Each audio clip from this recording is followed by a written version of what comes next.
കേരളത്തിൻ്റേതുൾപ്പെടെ 9 സംസ്ഥാനങ്ങളുടെ അഫിഡവിറ്റ് ഇന്ന് സ്വീകരിച്ചിട്ടുണ്ട്. ഇതാണ് ലഭ്യമായിട്ടുള്ള വിവരം.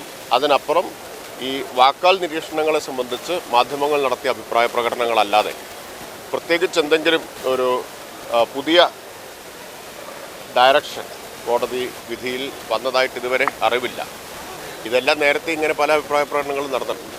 അത് ഒന്നും പ്രായോഗികമല്ല എന്നുള്ളതാണ് ഇതുവരെയുള്ള അനുഭവം കാണിക്കുന്നത്.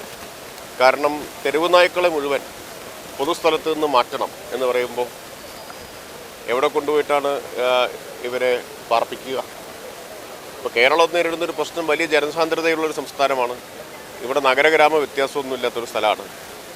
അവിടെ ആളുകൾക്ക് താമസിക്കാൻ തന്നെ ഭൂമി കണ്ടെത്താൻ നമ്മൾ പ്രയാസപ്പെടുകയാണ്. അപ്പോഴെങ്ങനെയാണ് ഈ തെരുവ് നായ്ക്കൾക്ക് വേണ്ടി ഷെൽട്ടർ ഉണ്ടാക്കാൻ കഴിയുക? ABC കേന്ദ്രം ആരംഭിക്കുന്നതിന് എതിരെ ജനങ്ങളുടെ പ്രതിഷേധം, ഷെൽട്ടർ ആരംഭിക്കാൻ പോയാൽ അവിടെയും പ്രതിഷേധം.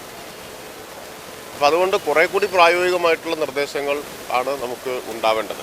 ഇപ്പോൾ മാധ്യമങ്ങൾ റിപ്പോർട്ട് ചെയ്ത പ്രകാരം കോടതിയിൽ നിന്ന് പുതുതായിട്ടൊന്നും ഉണ്ടായിട്ടില്ല, ഒരു ഡയറക്ഷൻ ഉണ്ടായിട്ടില്ല. നിലവിലുള്ള കാര്യങ്ങൾ തന്നെ ആവർത്തിച്ചിരിക്കുകയാണ്. വേറെ കാര്യം, ഈ പാലക്കാട് MLA ക്കെതിരെ വലിയ ആരോപണങ്ങളൊക്കെ വന്നതിന് ശേഷം തെരുവ് പട്ടിയുടെ പ്രശ്നം കഴിഞ്ഞില്ലേ?